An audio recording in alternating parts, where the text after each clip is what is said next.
بسم اللہ الرحمن الرحیم وَأَحْسَنُ مِنْكَ لَمْ تَرَ قَطُّ عَيْنِي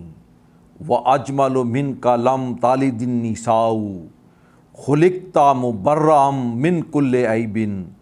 كَأَنَّكَ قَدْ خُلِقْتَ كَمَا تَشَاءُ۔ آج ہم نور محمدی صلی اللہ علیہ وآلہ وسلم خلقت سے ولادت تک کے دوسرے حصے کے واقعات کا ذکر کریں گے۔ حضرت عمر بن خطاب رضی اللہ تعالیٰ عنہ سے روایت ہے کہ رسول اللہ صلی اللہ علیہ وآلہ وسلم نے ارشاد فرمایا کہ جب آدم علیہ السلام سے بھول ہوئی تو انہوں نے بارگاہ باری تعالیٰ میں عرض کی کہ اے پروردگار، میں آپ سے بواسطہ حضرت محمد صلی اللہ علیہ وآلہ وسلم درخواست کرتا ہوں کہ میری مغفرت فرما۔ حق تعالیٰ نے ارشاد فرمایا، اے آدم، تو نے محمد صلی اللہ علیہ وآلہ وسلم کو کیسے پہچانا حالانکہ ابھی میں نے ان کو پیدا بھی نہیں کیا؟ عرض کیا، اے رب تعالیٰ، میں نے اس طرح پہچانا کہ جب آپ نے مجھ کو اپنے ہاتھ سے پیدا کیا اور اپنی طرف سے روح میرے اندر پھونکی، میں نے سر جو اٹھایا تو میں نے عرش کے پایوں پر یہ لکھا ہوا دیکھا، لا الہ الا اللہ محمد رسول اللہ۔ سو میں نے معلوم کر لیا کہ آپ نے اپنے نام کے ساتھ ایسے ہی شخص کا نام ملایا ہے جو آپ کے نزدیک تمام مخلوق سے زیادہ پیارا ہوگا۔ حق تعالیٰ نے فرمایا، اے آدم، تم سچے ہو، واقعی محمد صلی اللہ علیہ وآلہ وسلم میرے نزدیک تمام مخلوق سے زیادہ پیارے ہیں، اور جب تم نے ان کے واسطے سے مجھ سے درخواست کی تو میں نے تمہاری مغفرت کی، اور اگر محمد صلی اللہ علیہ وآلہ وسلم نہ ہوتے تو میں تم کو بھی پیدا نہ کرتا۔ اور امام طبرانی رحمۃ اللہ علیہ نے اس کا ذکر کیا ہے اور مزید یہ روایت کیا ہے کہ حق تعالیٰ نے فرمایا کہ وہ تمہاری اولاد میں سب انبیاء سے آخری نبی ہیں۔ حضرت وہب رضی اللہ تعالیٰ عنہ نے فرمایا کہ اللہ تعالیٰ نے حضرت آدم علیہ السلام پر وحی فرمائی کہ میں شان الوہیت کا مالک ہوں اور مکہ کا مالک ہوں، اس کے رہنے والے پسندیدہ لوگ ہیں، اس کے زائرین میرے مہمان ہیں اور میری پناہ میں ہیں۔ مکہ میرا گھر ہے جس کو میں اہل آسمان اور اہل زمین سے آباد کروں گا۔ لوگ اس کی طرف جوق در جوق آئیں گے، اگرچہ وہ پراگندہ بالوں اور غبار آلود جسموں والے ہوں گے۔ وہ تکبیروں کے ساتھ آوازوں کو بلند کریں گے، کبھی تلبیح لبیک اللہم لبیک لبیک لا شریک لک لبیک کے ساتھ بارگاہ خداوندی میں جاری کریں گے، اور کبھی انکساری کے ساتھ آنکھوں سے اشکوں کا سیلاب بہاتے ہوں گے۔ جو میرے اس گھر کا خالص قصد لے کر آئے گا، دوسرا کوئی مقصد اس کے پیش نظر نہیں ہوگا، تو وہ شخص ہی در حقیقت میرا زائر ہے اور مہمان ہے، اور میری منزل قرب میں اترنے والا ہے، اور میرے ذمہ کرم پر ہے کہ میں اس کو کرامت و عزت کا تحفہ دوں گا۔ وہ گھر، اس کا ذکر و شرف اور اس کی مجدد برتری اور رونق و بہار تمہاری اولاد میں سے اس نبی کے حوالے کروں گا جن کو ابراہیم کے نام سے پکارا جائے گا۔ میں ان کے لیے اس گھر کی بنیادوں کو بلند کروں گا اور ان کے ہاتھوں پر اس کو مکمل کروں گا۔ پھر اس گھر کو لوگ یکے بعد دیگرے آباد کرتے رہیں گے، حتیٰ کہ آبادی کی انتہا تمہاری اولاد میں سے اس نبی پر ہوگی جن کو محمد صلی اللہ علیہ وآلہ وسلم کے مبارک نام سے پکارا جائے گا۔ وہ آخری نبی ہوں گے۔ میں ان کو بیت اللہ کا باسی و والی بناؤں گا اور اس کا محافظ و نگران اور اس کے زائرین کو آب زمزم پلانے والا بناؤں گا۔ اگر اس وقت کوئی میرے متعلق دریافت کرے گا اور مجھے ملنا چاہے گا تو میں اس نبی آخر الزمان صلی اللہ علیہ وآلہ وسلم کے پراگندہ بال غبار آلود غلاموں کے ساتھ ہوں گا جو اپنی نظروں کو پورا کرنے والے ہوں گے اور دل و جان سے میری طرف متوجہ ہوں گے۔ حضرت عبداللہ بن عباس رضی اللہ تعالیٰ عنہ سے مروی ہے کہ اللہ تعالیٰ نے حضرت عیسیٰ علیہ السلام کی طرف وحی فرمائی کہ اگر محمد صلی اللہ علیہ وآلہ وسلم موجود نہ ہوتے تو میں آدم علیہ السلام کو پیدا نہ کرتا۔ جب میں نے عرش کو پیدا کیا تو وہ میری ہیبت و جلالت سے لرزنے لگا۔ جب میں نے اس پر لا الہ الا اللہ محمد رسول اللہ لکھا تو اس کو سکون و قرار آ گیا۔ حضرت کعب احبار رضی اللہ تعالیٰ عنہ نے فرمایا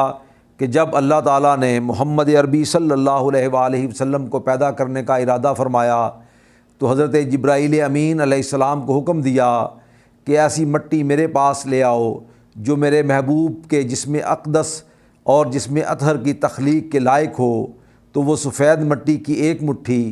روضہ اطہر والی جگہ سے لے کر بارگاہ خداوندی میں حاضر ہوئے تو امر خداوندی سے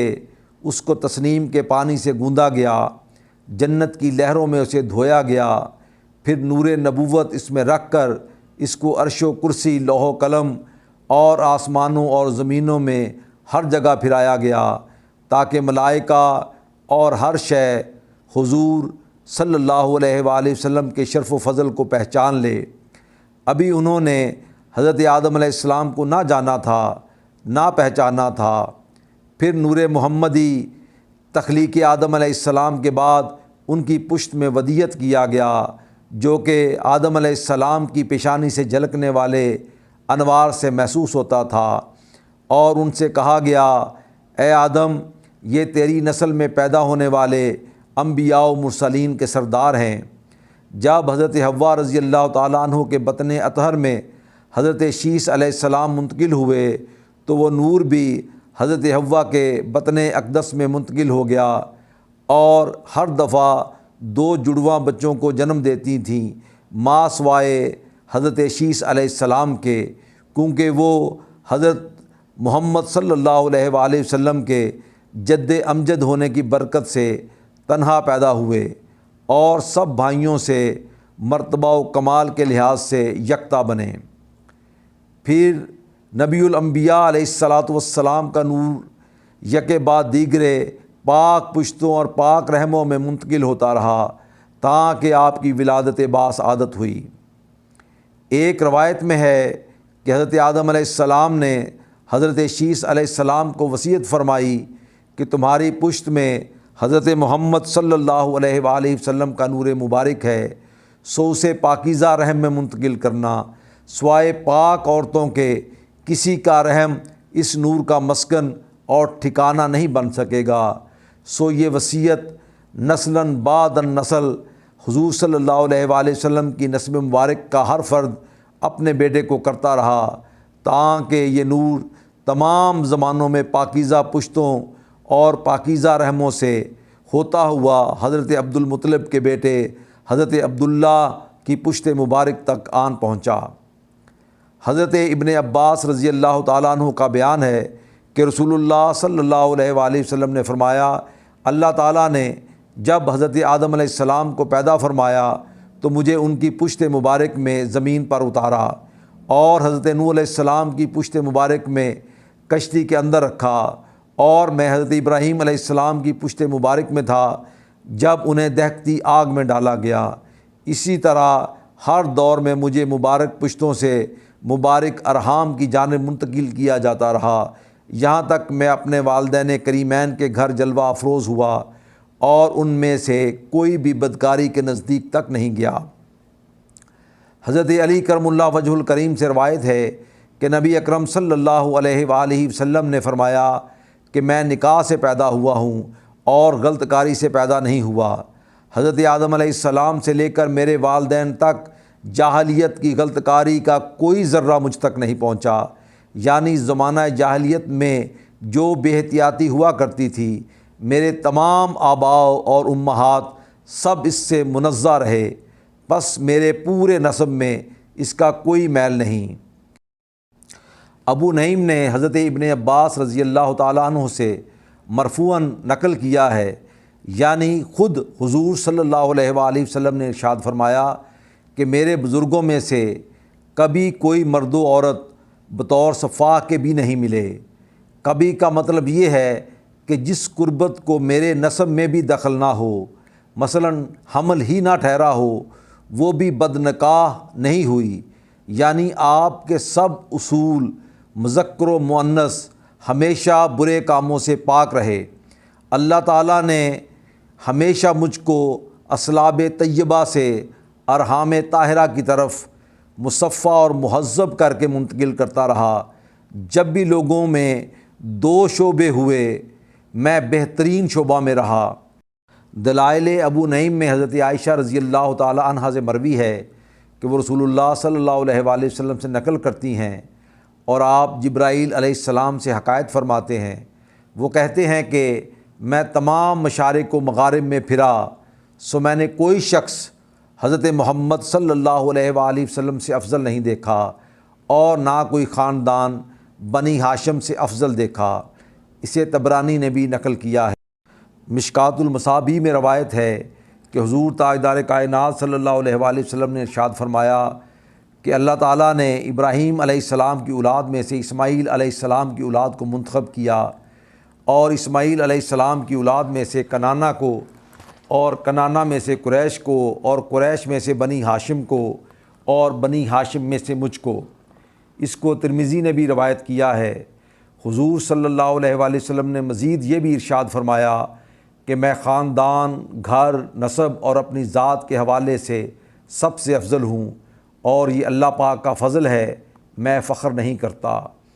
اسی طرح کا مضمون صحیح بخاری میں حضرت ابو ہریرہ سے بھی مروی ہے۔ جب اللہ تعالیٰ نے حضرت ابراہیم علیہ السلام کو خانہ کعبہ کی تعمیر پر مامور فرمایا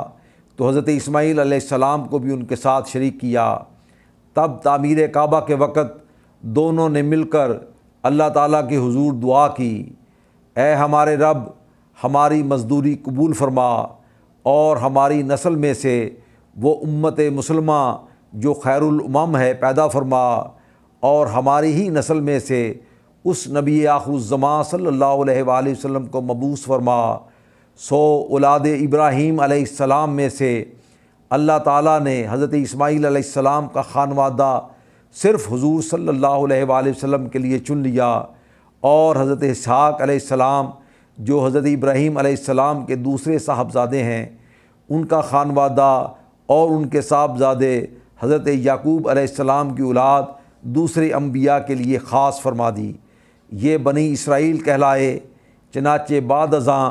تمام انبیاء علیہ السلام حضرت یعقوب علیہ السلام کی اولاد میں سے آئے، مگر حضرت اسماعیل علیہ السلام کی پوری نسل میں صرف ایک اور سب سے آخری اور افضل نبی حضرت محمد صلی اللہ علیہ وآلہ وسلم کے لیے مخصوص کر دیا گیا، اور حضور صلی اللہ علیہ وآلہ وسلم اسی نسب سے تشریف لائے۔